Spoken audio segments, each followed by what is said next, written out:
Savage is well known for making rifles, but they've been making pistols for, well, at least they made pistols a long time ago. Granted, they're making a couple of them now, the Stance being one of them. But way back in the very early 1900s, Savage and the Browning design, later acquired by Colt, were the two finalists in the running for the military's new pistol. Ultimately, the Browning design turned out to be the winner, and hence the 1911 pistol. But Savage was a real close second in that. I think it only lost because John Browning did like 6,000 rounds in one gun over the course of 2 days. Got the thing red hot, dunked. Anyway, you have to read the story about it. But Savage was in the running for that, and now they're back with the 1911 again. This 1911 is... well, there's some controversy about it. Before we even get into that stuff, we're going to take a few shots with it. Stay with me.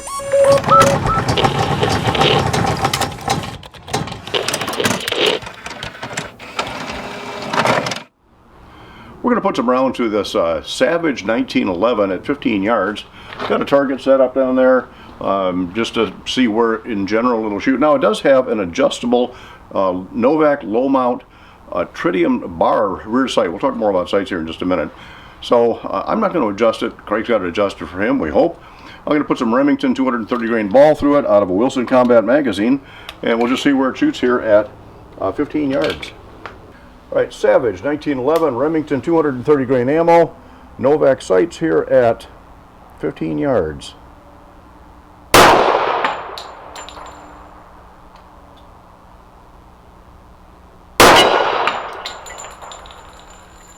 Looks like that one I pulled a little bit high. First shot was nice. Let's try another one.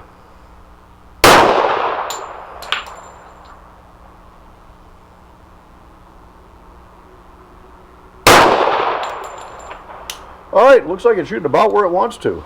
All right, enough of that. Let's maybe do some plates real quick. All right, just for kicks, let's run a few plates here at 12 yards and see what it'll do.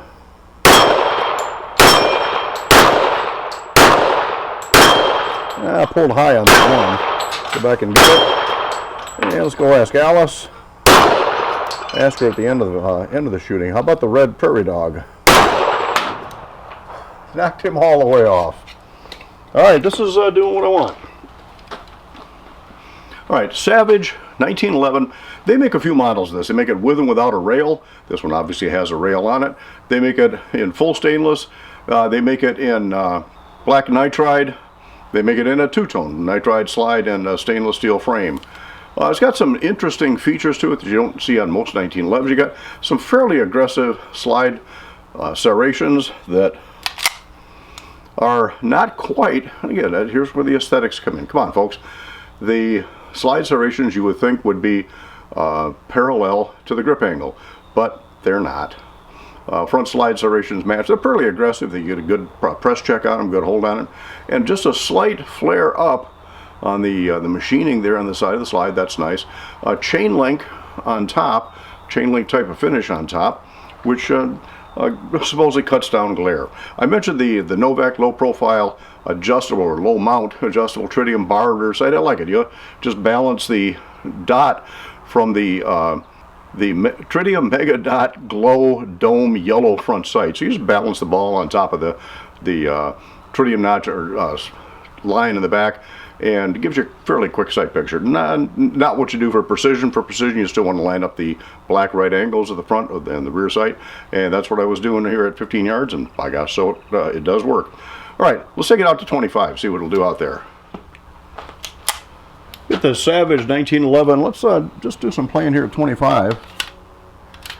And this is going to be my hand loads out of a Wilson Combat magazine. Let's see what we can get. The yellow raccoon there on the right side. How about the black crow? You can barely see it. It's been well shot at the black crow to the left of it. How about the head flipper on the black silhouette? Can I get it back? Red woodchuck. And way over there on the left is a yellow 6-inch. Okay. 2 rounds left. Maybe the green standing prairie dog. Didn't get that one. And let's see, we'll go for the black 12-inch with the white center way over there on the left. Working good. Stainless barrel is not ramped, but then again, you don't see it ramped that often on a 45. You do a lot on 9s. It does have what they call an 11-degree target crown. Now, the thing I like about this is the barrel and the recoil spring plug are all pretty much flush with the bushing, and the bushing's got a nice melt on the edge. So that's a real nice fit and finish. However, yeah, this gun compares price-wise really with, well, at least manufacturer's suggested retail price with a good Dan Wesson. Doesn't have the fit and finish of a Dan Wesson. Retail actual prices on this are closer to what you'd pay for a Bull Armory, and even some Kimbers, maybe a little more than you might pay for a Ruger. But the fit and finish on the back is, now the slide to frame fit is good, but the extractor and ejector to slide fit, yeah, not so good. Again, for this price point, those ought to be really good. Now, one thing going for it, it does claim to have machine tool steel sear and disconnect. It doesn't say anything at all about the safety, the plunger tube, or the slide stop lever, or slide release lever, whichever you want to call it. I'm just looking at those, I'm guessing those are MIM'd. But the fact that they didn't say anything about it, but they did mention the others, tells me that those are not machine tool steel. But again, say what you want about MIM. MIM done right is okay. All right, let's try this out at 50 yards and see what it'll do. All right, we're back to the Remington 230 grain out of the Savage 1911, all stainless, using a Wilson Combat magazine. Again, the ambidextrous safety. I did see one review where they complained that the right side of the ambidextrous safety was pushing on their hand, and every now and then they'd shoot the gun, and the safety would go on. The solution to that, folks, is when you shoot a 1911, or anything with a safety on it, when you shoot it, thumb rides on top of the safety when you shoot it. When you're not on target, thumb under the safety in the safe position. That way, it guarantees that safety is not going to pop on while you're shooting it. 50 yards. We'll start out with the silver gong on the left. 16-inch high right, white with a red center. Oh, come on. Having a hard time focusing with these new glasses today. I think it might be me more than anything else. There we go. 12-inch below it.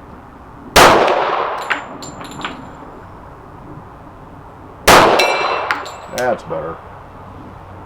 Yeah, my eyes are just not working with these sights the way they should with these glasses. 10-inch to the left of the 16. 8-inch below that.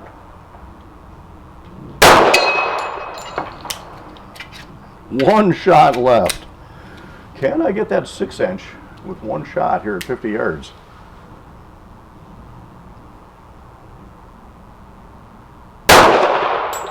Didn't do it. I got a couple Remingtons left in this magazine, 3 of them actually. See if I can do that. And again, that's my eyes, not the gun.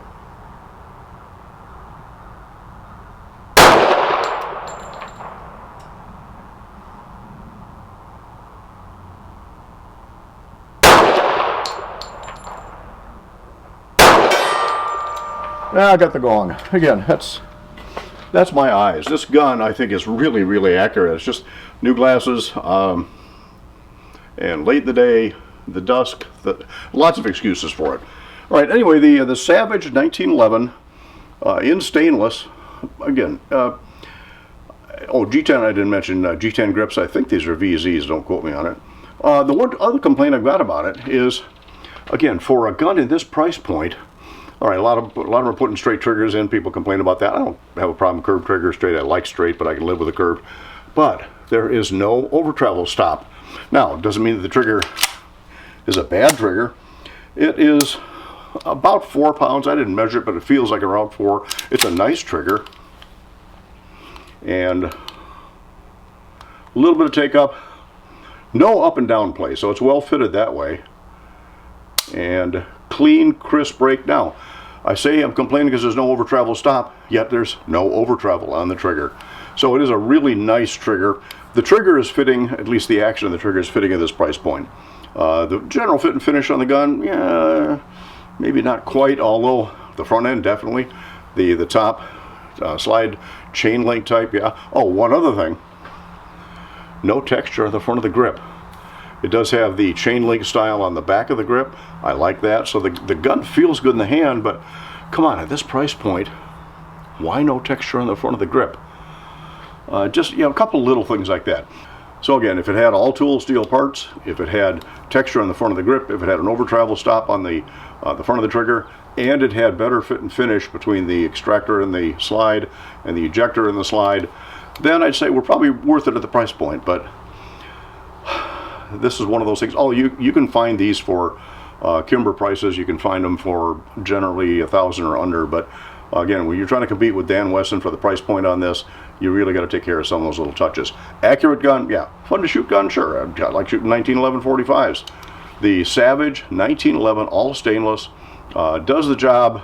Just a couple little nits. But other than that, I'm okay with it. Thanks so much for stopping in.